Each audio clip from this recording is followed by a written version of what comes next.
Pernahkah Anda bertanya-tanya bagaimana pernikahan kedua di usia 60-an bisa mengubah hidup Anda secara drastis? Mungkin Anda berpikir pernikahan setelah 60 hanya soal cinta dan kebersamaan. Namun, kenyataannya, ada banyak hal yang perlu dipertimbangkan sebelum Anda melangkah ke altar lagi. Keuangan, dinamika keluarga, harapan emosional, bahkan masalah hukum. Semuanya memainkan peran besar yang tak boleh diabaikan. Dalam video ini, kami akan mengupas tuntas 5 hal penting yang harus Anda pertimbangkan sebelum menikah lagi setelah 60 tahun. Mengapa ini sangat penting? Karena keputusan ini bukan hanya tentang perasaan Anda saat ini, tapi tentang masa depan Anda dan orang-orang yang Anda cintai. Kami akan membahas bagaimana pernikahan kedua bisa memengaruhi status keuangan Anda, bagaimana dinamika keluarga bisa berubah, dan bagaimana harapan emosional Anda bisa berbeda dibandingkan saat masih muda. Jangan lewatkan juga contoh nyata dari mereka yang telah melalui pengalaman ini, seperti Robert yang terkejut dengan perubahan besar dalam aset setelah menikah lagi, atau Susan yang menghadapi tantangan emosional dengan anak-anaknya. Bagaimana cara mengatasi semua ini tanpa mengorbankan kebahagiaan atau kedamaian pikiran? Video ini memberikan jawaban yang Anda butuhkan. Tetaplah bersama kami sampai akhir, karena apa yang Anda pelajari hari ini bisa menjadi kunci untuk membuat keputusan yang lebih bijaksana dan membangun masa depan yang lebih stabil dan penuh kebahagiaan. Kalau Anda belum subscribe, tekan tombol subscribe dan loncengnya ya, biar gak ketinggalan video baru. Kalau suka topiknya, komentar angka 1. Kalau kurang cocok, tulis 0. Masukan Anda sangat berarti. Sekarang, ayo mulai videonya. 1. Realitas keuangan berubah. Setelah memasuki usia 60, banyak orang yang mulai berpikir bahwa pernikahan kedua hanya soal cinta dan kebersamaan. Namun, kenyataan yang sering terlupakan adalah bahwa pernikahan di usia senja ini jauh lebih rumit dan penuh tantangan, terutama ketika berkaitan dengan keuangan. Ini bukan sekadar soal perasaan hati, melainkan melibatkan hukum yang kompleks, manfaat pensiun yang harus diperhitungkan, warisan yang mungkin akan dibagi, dan masa depan keuangan yang bisa berubah dalam sekejap tanpa disadari. Salah satu hal yang paling mengejutkan banyak orang adalah dampak mendalam pernikahan kedua terhadap manfaat jaminan sosial. Banyak yang tidak tahu bahwa jika Anda menerima tunjangan berdasarkan catatan pekerjaan mantan pasangan, manfaat tersebut bisa menghilang atau bahkan berkurang drastis setelah Anda menikah lagi. Bayangkan betapa mengerikannya jika Anda menggantungkan kehidupan Anda pada pendapatan itu dan tiba-tiba saja semuanya berubah hanya karena status pernikahan Anda. Ini bukan hanya tentang angka atau administrasi, ini tentang bagaimana perubahan itu bisa meruntuhkan fondasi keuangan yang telah Anda bangun dengan susah payah selama bertahun-tahun. Dan itu baru satu dari sekian banyak faktor yang terabaikan dalam pertimbangan pernikahan kedua. Pensiun, manfaat janda atau duda, bahkan hak waris, semuanya bisa terpengaruh, bergantung pada kebijakan atau perjanjian hukum yang berlaku. Tidak hanya itu, ada juga pertimbangan lain seperti tabungan pensiun, utang, atau gaya hidup pasangan baru Anda. Meskipun Anda dan pasangan Anda memiliki rekening bank terpisah, hukum di beberapa negara bisa tetap mengatur pembagian aset, bahkan jika Anda tidak menyadari risikonya. Jika suatu saat terjadi perceraian atau kematian, apa yang Anda anggap milik Anda bisa teralihkan kepada pihak lain, dan ini tentu saja bisa mempengaruhi anak-anak atau cucu-cucu Anda yang sudah berharap mendapatkan warisan tersebut. Mari kita lihat kisah nyata Robert, seorang pria berusia 72 tahun yang menikah lagi setelah lama menjadi duda. Robert merasa yakin bahwa semua yang telah dia peroleh dalam hidupnya akan menjadi warisan yang diterima anak-anaknya kelak. Namun, setelah menikah lagi, kenyataan pahit muncul. Istri barunya secara sah berhak atas sebagian besar kekayaan yang telah dia bangun selama bertahun-tahun. Robert, dengan hati yang berat, akhirnya harus duduk bersama anak-anaknya dan seorang pengacara untuk menyusun ulang semua perjanjian yang ada. Itu adalah keputusan yang sangat sulit, penuh dengan rasa sakit dan kekecewaan.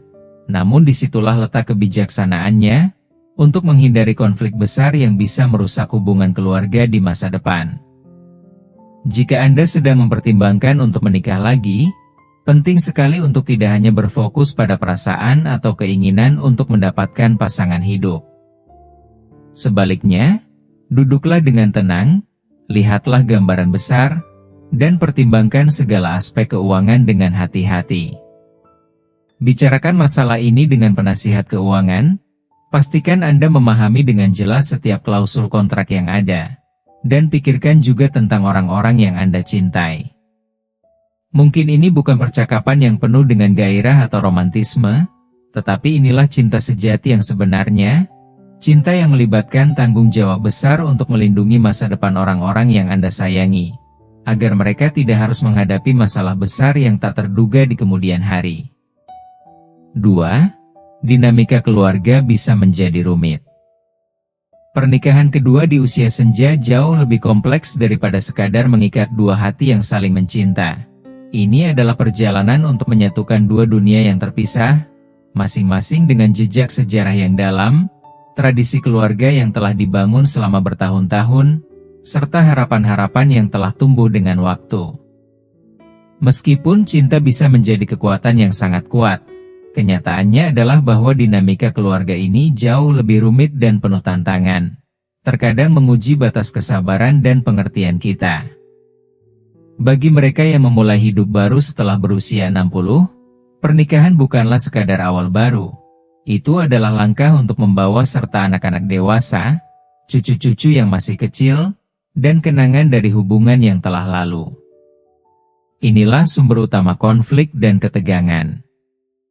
Berbeda dengan pasangan muda yang memulai semuanya dari nol, mereka yang menikah di usia senja seringkali harus menghadapi perasaan campur aduk dari anak-anak yang telah dewasa, dan bahkan dari cucu-cucu yang sudah terbiasa dengan posisi Anda sebagai pusat dunia mereka.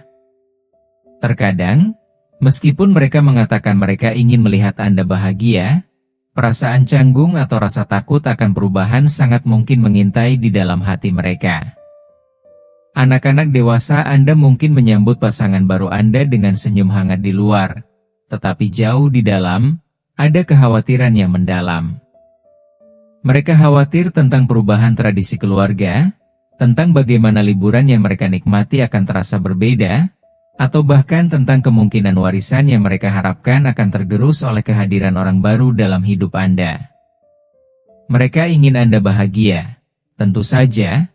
Tetapi kebahagiaan itu kadang-kadang terasa penuh dengan ketidakpastian dan ketakutan yang tak bisa mereka ungkapkan. Dan tidak hanya anak-anak yang merasakan perubahan itu. Cucu-cucu Anda, yang telah melihat Anda sebagai figur yang tak tergantikan, mungkin merasa dunia mereka tiba-tiba bergeser. Mereka bisa merasa bahwa dengan kehadiran pasangan baru Anda, mereka tidak lagi menjadi pusat perhatian atau kasih sayang. Proses pengenalan dan penyesuaian dengan pasangan baru Anda bukanlah hal yang mudah, bahkan bagi mereka yang paling terbuka sekalipun. Demikian pula, keluarga dari pasangan baru Anda tidak datang tanpa tantangannya sendiri. Setiap keluarga memiliki cara yang unik dalam merayakan tradisi, menjaga kebiasaan, dan menunjukkan kasih sayang. Mencampur dua dunia ini bisa terasa seperti mencoba memasukkan potongan teka-teki yang tak pernah direncanakan sebelumnya. Beberapa bagian pas dengan mulus, sementara yang lain justru menambah ketegangan dan kebingungannya. Jika Anda masih menonton video ini dan merasa pelajaran-pelajaran ini bermanfaat, silakan komentar angka 1 di bawah agar saya tahu bahwa Anda masih menonton video ini bersama saya. Masalah keuangan dan warisan seringkali menjadi pemicu percakapan sulit yang tak terhindarkan. Anak-anak mungkin merasa terancam, Takut bahwa pasangan baru Anda akan mengubah rencana keuangan yang telah mereka anggap pasti atau bahkan mengambil hak mereka yang sudah mereka anggap milik mereka. Ini bukan sekadar tentang uang. Ini menyangkut keadilan, keamanan, dan rasa hormat terhadap kenangan orang tua yang mereka cintai dan sayangi. Rasa cemas ini seringkali berakar pada ketakutan bahwa dunia yang mereka kenal akan hancur, bahwa perubahan ini membawa ketidakpastian yang tak bisa mereka kendalikan. Susan adalah contoh nyata dari situasi ini. Pada usia 68 tahun, setelah bertahun-tahun menjalani hidup sendirian, dia akhirnya menemukan cinta lagi dan menikah. Apa yang dia harapkan akan menjadi babak baru yang indah dalam hidupnya, justru ditandai dengan percakapan yang sangat sulit dengan anak-anaknya. Mereka mulai mempertanyakan berbagai hal. Siapa yang akan bergabung dalam liburan keluarga mereka? Di mana Susan akan tinggal? Bagaimana aset dan harta akan dibagi? Susan mulai menyadari bahwa pernikahan barunya bukan hanya tentang dirinya sendiri. Ini adalah tentang menjaga keharmonisan dalam seluruh jaringan hubungan yang telah dia bangun selama bertahun-tahun, yang perlu dihormati dan dipertahankan.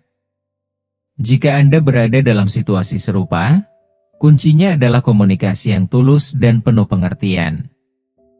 Luangkan waktu untuk berbicara dari hati ke hati dengan keluarga Anda. Beritahu mereka bahwa kebahagiaan Anda dalam pernikahan ini tidak akan menggantikan atau menghapus kenangan indah yang telah Anda buat bersama mereka. Dengarkan kekhawatiran mereka tanpa menghakimi, dan beri mereka rasa aman dengan menjelaskan segala hal yang penting bagi mereka. Proses ini tidak akan mudah dan bisa membutuhkan waktu, tetapi kejujuran, kesabaran, dan ketulusan akan membuka jalan menuju pemahaman yang lebih dalam. Menemukan cinta kembali di tahun-tahun terakhir hidup Anda adalah suatu berkah yang luar biasa. Tetapi itu tidak berarti Anda harus mengorbankan hubungan yang telah Anda bangun dengan orang-orang terdekat Anda sepanjang hidup. Ini adalah waktu untuk menyatukan dua dunia dengan penuh cinta, pengertian, dan rasa hormat. Memahami bahwa setiap perubahan membutuhkan waktu. Tetapi pada akhirnya, dengan komunikasi dan niat yang baik, kedamaian dan kebahagiaan bisa tercipta bersama. 3. Harapan emosional berbeda di tahap hidup ini. Ketika kita berbicara tentang cinta dan pernikahan di usia 60-an atau lebih, kenyataannya jauh lebih dalam dan penuh makna daripada yang kita alami saat masih muda. Dulu, setiap langkah terasa seperti sebuah awal yang penuh harapan. Membangun rumah tangga, membesarkan anak-anak, mengejar karir, dan hidup bersama dari nol. Namun sekarang, di tahap hidup yang telah matang ini, pernikahan bukan lagi tentang memulai sesuatu yang baru. Ini tentang menemukan kedamaian, persahabatan yang tulus, dan seseorang yang akan menemani kita melewati tahun-tahun senja tanpa mengorbankan identitas yang telah kita bentuk selama bertahun-tahun. Salah satu aspek yang seringkali terabaikan adalah kenyataan bahwa kita memasuki hubungan ini dengan tingkat kemandirian yang jauh lebih tinggi. Setelah bertahun-tahun hidup sendiri atau mungkin melalui beberapa hubungan sebelumnya, kita sudah sangat terbiasa dengan rutinitas kita sendiri, mengatur hari sesuai dengan keinginan hati, mengejar hobi yang tak terganggu, tidur di sisi tempat tidur favorit kita, atau menikmati waktu sendirian tanpa interupsi. Kebebasan yang kita nikmati menjadi bagian tak terpisahkan dari siapa kita sekarang. Namun, sekarang, ketika seseorang yang baru datang dengan kebiasaan-kebiasaan mereka sendiri, rasanya bisa menjadi gangguan kecil, atau bahkan besar. Bukan karena kita tidak mencintainya, tetapi karena hidup kita sudah begitu mapan, begitu nyaman, sehingga beradaptasi dengan kehadiran orang lain bisa terasa jauh lebih menantang daripada yang kita bayangkan. Berbeda dengan pasangan muda yang berjuang bersama untuk mengatasi tagihan pertama atau membangun karir dari awal, pasangan yang lebih tua seringkali sudah mapan, baik secara finansial, emosional, bahkan spiritual. Mereka tidak datang dengan rasa takut atau kekhawatiran tentang masa depan. melainkan dengan pengalaman dan kedewasaan yang mendalam. Hubungan di usia ini tidak lagi didorong oleh kebutuhan, bukan karena kita membutuhkan seseorang untuk bertahan hidup atau menghadapi tantangan sehari-hari, tetapi oleh keinginan yang tulus. Keinginan untuk mencintai lagi, berbagi momen yang tak ternilai, dan tidak merasa terasingkan. Tetapi karena itulah, harapan yang kita bawa dalam pernikahan bisa sangat berbeda. Seberapa dekat Anda ingin tinggal bersama pasangan Anda? Apakah Anda lebih suka tinggal bersama atau tetap menjaga rumah terpisah? Seberapa banyak ruang pribadi yang Anda perlukan untuk tetap merasa utuh? Pertanyaan-pertanyaan ini membutuhkan kejujuran mendalam dan refleksi diri sebelum melangkah lebih jauh. Pengalaman hidup yang telah kita jalani juga memainkan peran yang sangat besar. Mungkin Anda kehilangan pasangan yang sangat Anda cintai, atau melalui perceraian yang mengguncang dan mengubah pandangan Anda tentang cinta dan hubungan. Anda tidak datang ke hubungan ini sebagai lembaran kosong. Sebaliknya, Anda membawa cerita-cerita yang penuh dengan luka, pelajaran berharga, dan kenangan yang tak akan pernah hilang. Begitu juga dengan pasangan Anda. Mereka juga membawa bekas luka, kenangan, dan harapan mereka sendiri. Ini bisa menjadi sumber kedewasaan dan kebijaksanaan yang luar biasa dalam hubungan Anda, namun juga bisa memicu bentrokan jika tidak dibicarakan secara terbuka dan dengan penuh pengertian. Bagaimana cara Anda mengungkapkan cinta? Bagaimana Anda menangani konflik? Atau bagaimana Anda mendefinisikan kebersamaan? Semua itu dibentuk oleh masa lalu Anda. Seperti halnya Harto, seorang pria berusia 75 tahun yang menikah lagi setelah bertahun-tahun hidup sendiri. Istri pertamanya adalah cinta sejatinya, dan setelah kepergiannya, ia merasa bahwa cinta itu tak mungkin ada lagi dalam hidupnya. Namun, kehidupan membawa kejutan yang tak terduga. Ia bertemu dengan seorang wanita yang mandiri, dengan cara pandang yang berbeda tentang dunia dan cinta. Pernikahan mereka tidaklah mudah pada awalnya. Ada perbedaan besar dalam kebiasaan mereka sehari-hari, cara mereka mengungkapkan perhatian, cara mereka berkomunikasi, bahkan dalam hal-hal kecil seperti bagaimana mereka menikmati secangkir kopi di pagi hari. Namun seiring berjalannya waktu, dengan komunikasi yang terbuka dan keinginan untuk belajar satu sama lain, mereka menemukan irama unik yang membuat hubungan mereka berhasil. Jadi, jika Anda sedang mempertimbangkan untuk menikah lagi, tanyakan pada diri Anda apa yang benar-benar Anda cari. Apakah Anda ingin merasakan kehangatan tanpa harus mengubah terlalu banyak? Apakah Anda ingin berbagi rumah, ataukah hanya berbagi waktu bersama? Dan yang paling penting, apakah Anda siap untuk memberi ruang di hati Anda bagi seseorang yang juga datang dengan sejarah, impian, dan pandangan hidup mereka sendiri? Karena, pada akhirnya, pernikahan di usia ini bukanlah tentang menjadi satu. Ini tentang berjalan berdampingan, saling menghargai, masing-masing tetap menjadi diri sendiri, tetapi dengan tekad untuk saling melengkapi dalam setiap langkah yang diambil. 4. Pertimbangan hukum lebih penting dari yang Anda kira. Pernikahan kedua pada usia 60 tahun atau lebih tidak hanya melibatkan cinta atau janji setia. Lebih dari itu, ia adalah sebuah kontrak hukum yang mendalam, yang harus dipahami dengan serius oleh setiap pasangan. Banyak yang berpikir bahwa pernikahan adalah tentang perasaan dan ikatan hati. Namun yang sering terlupakan adalah dimensi hukum yang jauh lebih kompleks. Tanpa pemahaman yang jelas mengenai implikasi hukum dari pernikahan kedua, Anda bisa terjebak dalam situasi yang tidak diinginkan, yang bahkan bisa memengaruhi masa depan Anda dan orang-orang yang Anda cintai. Salah satu aspek yang paling penting dan seringkali diabaikan adalah dampaknya terhadap warisan.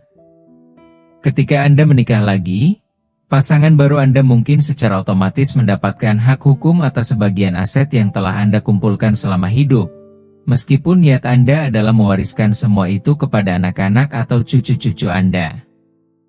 Tanpa persiapan yang matang, hal ini dapat memicu konflik dan kebingungan di masa depan, terutama jika keluarga Anda merasa bahwa keinginan Anda tidak dihargai atau diterima.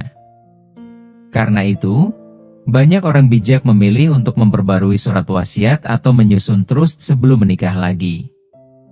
Ini bukan berarti mereka tidak mempercayai pasangan baru mereka, melainkan untuk memastikan bahwa keinginan mereka dihormati dengan penuh perhatian dan kejelasan. Terlebih lagi, ada pertanyaan penting lainnya yang perlu dipikirkan. Siapa yang akan mengambil keputusan medis jika Anda jatuh sakit atau tidak bisa lagi mengungkapkan keinginan Anda? Di banyak negara, pasangan memiliki hak utama untuk mengambil keputusan medis atas nama Anda, bahkan lebih dari anak kandung Anda sendiri. Bayangkan betapa menegangkannya situasi itu jika pandangan pasangan Anda dan keluarga Anda tentang perawatan yang Anda butuhkan berbeda.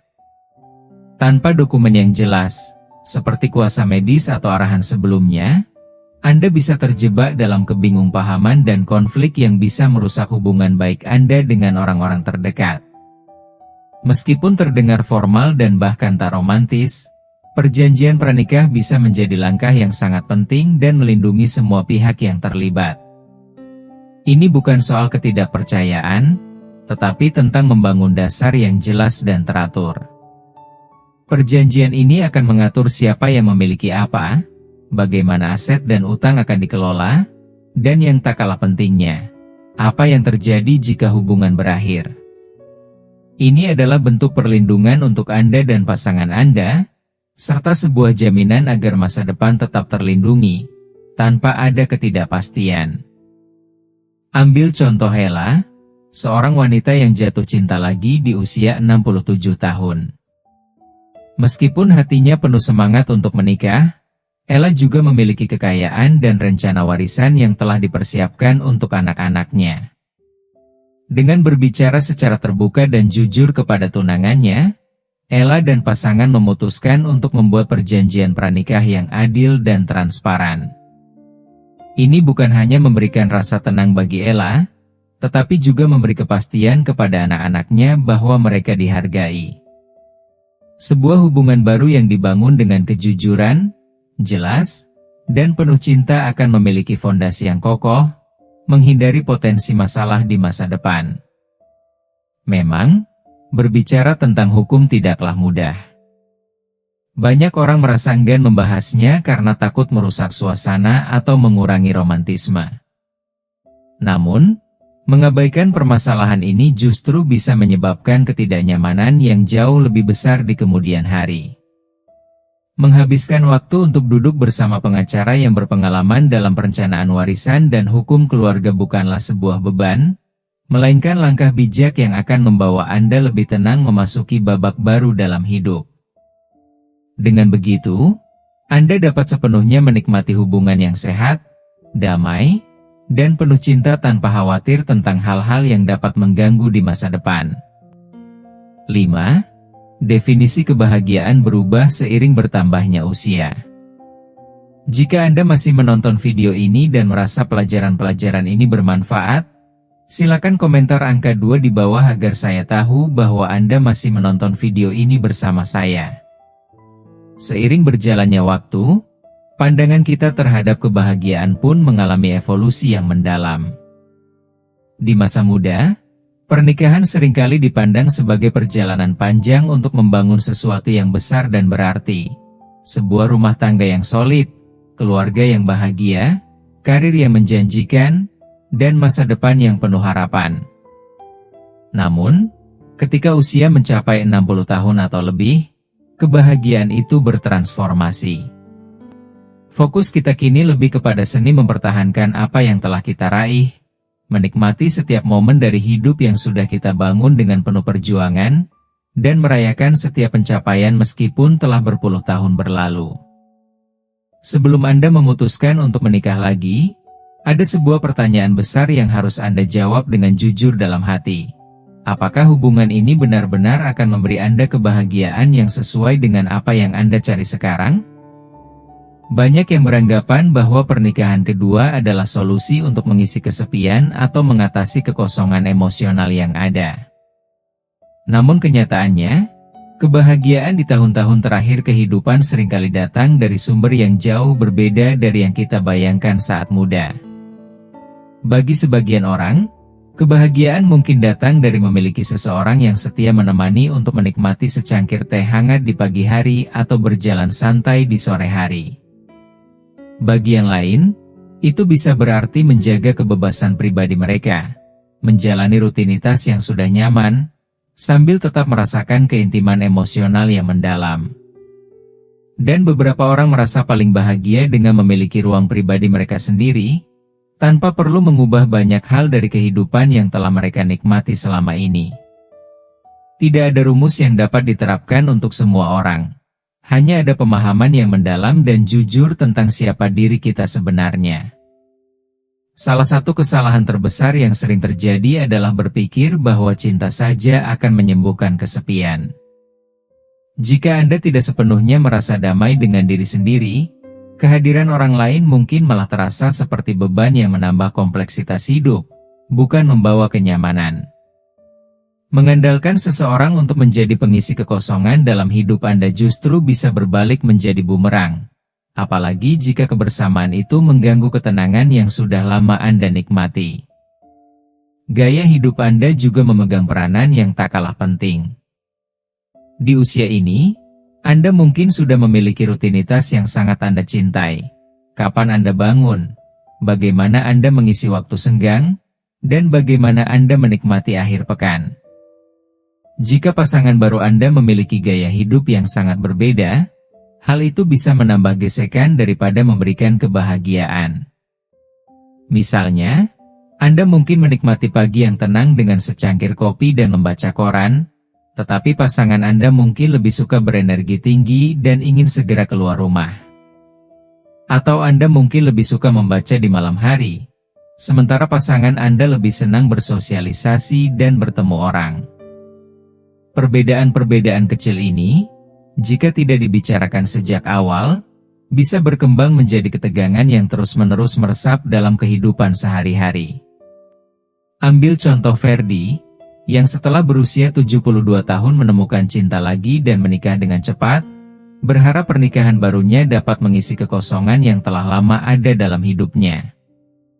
Namun, seiring berjalannya waktu, dia mulai menyadari bahwa istrinya memiliki ekspektasi hidup yang jauh berbeda. Dia ingin bepergian keliling dunia, sementara Ferdi lebih suka menikmati ketenangan di rumah. Dia sangat sosial dan gemar bertemu banyak orang, sementara Ferdi justru merasa nyaman dengan kesendirian. Meskipun cinta mereka tetap ada, kenyataan hidup mereka tidak sejalan, dan Ferdi mulai merindukan kedamaian yang selama ini dia nikmati. Itulah mengapa penting untuk memiliki kejujuran yang mendalam dengan diri sendiri sebelum melangkah lebih jauh. Apa yang benar-benar Anda cari dalam hidup ini? Apakah Anda ingin kehidupan yang sangat terjalin dengan pasangan, atau justru lebih menginginkan seorang teman hidup yang lebih fleksibel, yang memberi Anda ruang pribadi namun tetap menjaga keintiman emosional? Mungkin Anda merasa bahagia dengan hidup terpisah, namun tetap saling mencintai dan menghormati. Dan itu adalah pilihan yang sah serta memuaskan. Tidak ada jawaban yang benar atau salah, hanya ada pilihan yang paling sesuai dengan hati Anda. Pilihan yang menghormati kedamaian yang telah Anda bangun, menjaga kebahagiaan Anda, dan memberikan makna lebih dalam sisa waktu yang Anda miliki. Karena pada akhirnya, kebahagiaan bukan tentang memenuhi harapan orang lain, tetapi tentang menemukan apa yang benar-benar membuat Anda merasa utuh dan damai. Saat kita menutup pembahasan ini, saya mengajak Anda untuk sejenak merenung tentang apa yang sebenarnya Anda cari dalam hidup ini. Pernikahan kedua di usia 60 atau lebih bisa menjadi babak baru yang penuh dengan cinta dan persahabatan yang indah. Tetapi, seperti setiap keputusan besar dalam hidup, hal itu datang dengan pertimbangan yang tak boleh dianggap enteng. Pertimbangan yang seringkali baru kita sadari setelah terlanjur terlambat. Kita telah membahas banyak hal, dari keuangan, keluarga, harapan emosional, aspek hukum, hingga bagaimana makna kebahagiaan berubah seiring berjalannya waktu. Ini bukan sekadar daftar periksa, tetapi sebuah refleksi mendalam yang layak untuk kita renungkan. Karena pada kenyataannya, pernikahan di usia ini bukan tentang mengikuti pola lama atau tradisi. Ini tentang membuat keputusan yang benar-benar mendukung Anda, menjaga kesehatan mental, kebahagiaan, dan gaya hidup yang Anda cintai. Terima kasih telah menyaksikan video ini hingga akhir. Sekarang, setelah mempelajari semua pertimbangan hukum yang penting dalam pernikahan kedua, apa yang paling berkesan bagi Anda? Apakah Anda merasa lebih siap untuk menghadapi tantangan hukum yang mungkin muncul? Kami ingin mendengar dari Anda. Silakan tinggalkan komentar di bawah tentang satu hal yang telah Anda pelajari dari video ini dan bagaimana Anda akan menerapkannya dalam kehidupan Anda. Jika Anda menyukai video ini, jangan lupa untuk meninggalkan komentar, like, bagikan, dan subscribe ke saluran YouTube kami agar Anda tidak ketinggalan konten-konten bermanfaat lainnya. Terima kasih sudah bergabung, dan sampai jumpa di video selanjutnya.